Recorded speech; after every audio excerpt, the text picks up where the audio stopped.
more question. But talk to me about that. That you said to me it's the first feminist love story I've seen. Yeah. It's the first feminist. So I have one question, which I will actually want to ask. I've been meaning to ask an intelligent man. I didn't come across any for a while. So now that we're here, so What about, you mean you've not dated intelligent men? No, for a while. For a while. I Okay. haven't come across. So this question I want to ask that there is this relationship I was in, and I was dating this guy who's not an actor. He's a doctor, and for us, though I was, a few years ago, I was in my mid-20s, he's a young doctor, but I still made a lot more money than him.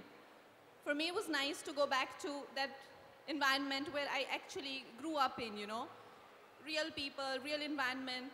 It was little, you know, it took me aback to lose my identity, like, because they were white people.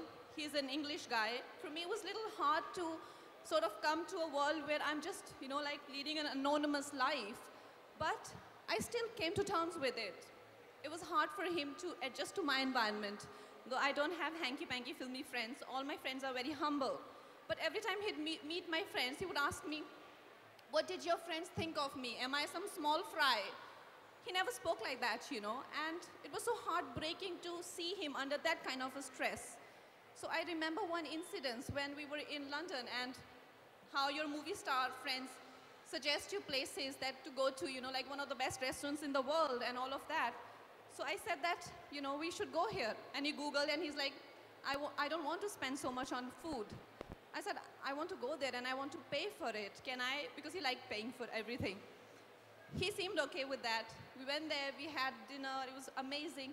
When it came to paying for the food, I swiped the card and everything, and he started to get psyched in a very unnatural way, you know, like he would ask me, what is this waiter thinking about me? I said, do you know the waiter? And he's like, no, but even that lady was looking at us. I said, do you know that lady? He's like, why do men do that? And that dinner became like a trauma, and I'm sure it was equally traumatic for him as well, because it led to a, you know, like an argument and then fight, and I cursed myself for even suggesting that I want to pay, you know. But if I can do laundries for him, go back to an anonymous life, being, you know, like a major movie star, he cannot come to terms with my environment, even if it is for like half an hour. Why do men do that? Okay. So I'm not going to defend men, and I'm not going to make this about men versus women, but I do want to tell you one thing. Just as women are conditioned to be a certain way, men are also culturally conditioned. You know, masculinity is not discussed much. It is just told, a man is told, you are what you earn. You are the money you make. And when you make your money, you take care of your woman.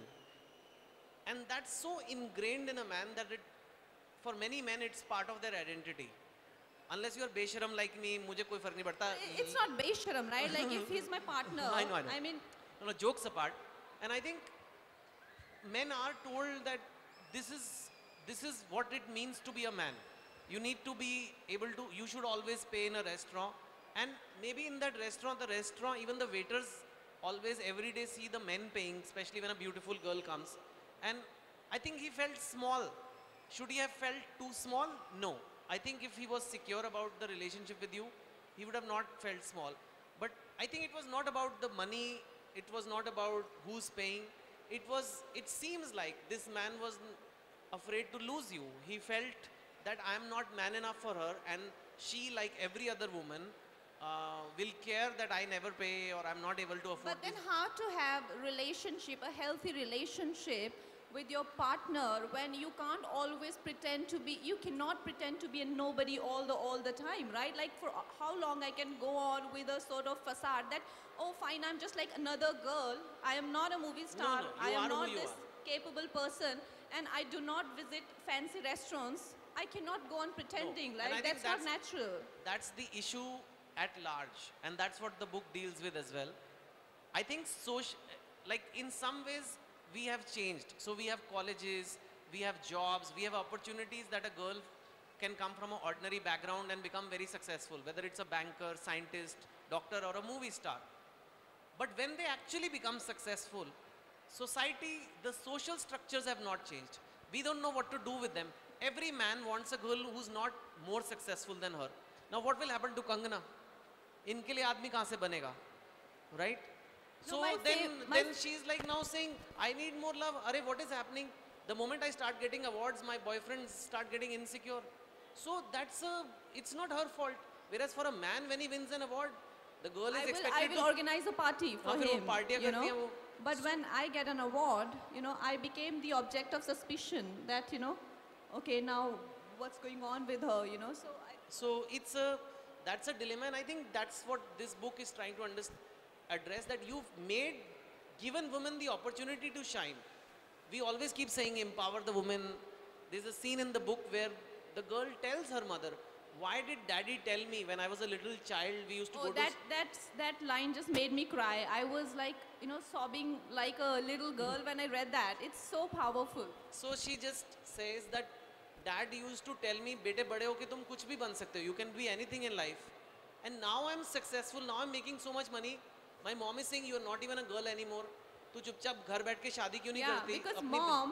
because mom tells her that she cannot put her so many zero salary in her matrimonial. Because where will guys... They will less guys. So they're making a shadi.com matrimonial for her. And mom says, no. The girl makes around 2-3 crores a year. She says, don't put your salary. Then we don't get good boys. So she says, mom, what is the point of my achievements if you're going to hide them? Yeah, exactly. And that's when she says this. And this is, I think, is the most amazing part of the book. And the bankers can hide achievements. But how is Kangana supposed to hide her achievements? They'll just read about it in the papers. So that's it. I think on that note, we'll do a very quick read. I don't like to do long readings. And my readings are also like dialogues. So I will read the boys part and Kangana will read the girls part. Normally, I've always written as a boy. So I can guide it because it's a first person boy.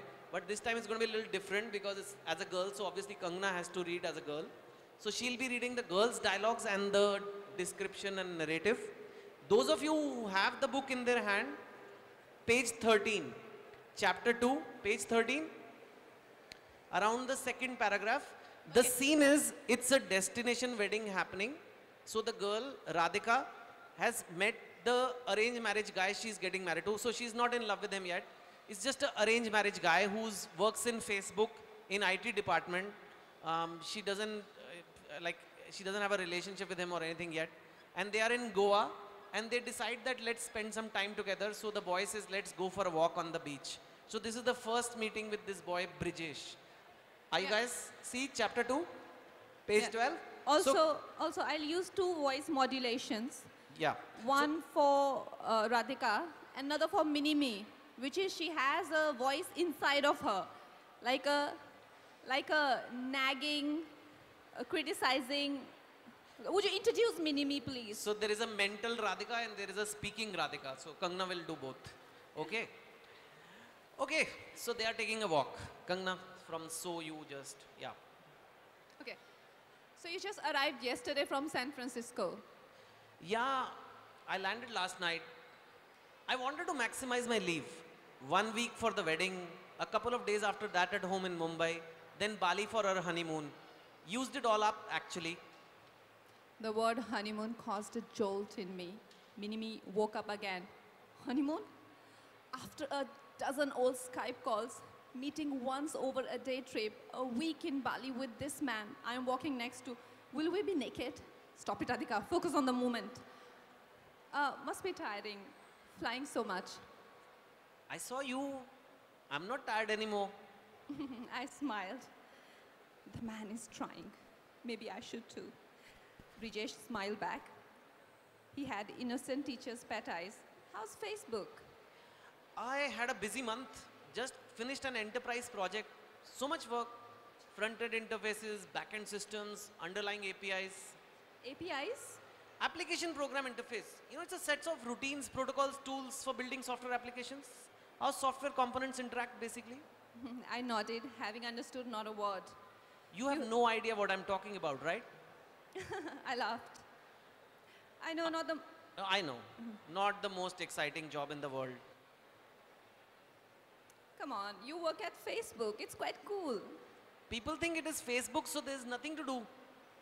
We post pictures all day or something. Oh, I'm sure it is pretty high-tech behind the scenes. should I talk more about personal stuff? He will happily discuss computer code for 2 hours if I let him. Radhika, take control. Okay, I think we'll stop here. Rest you have to read the book.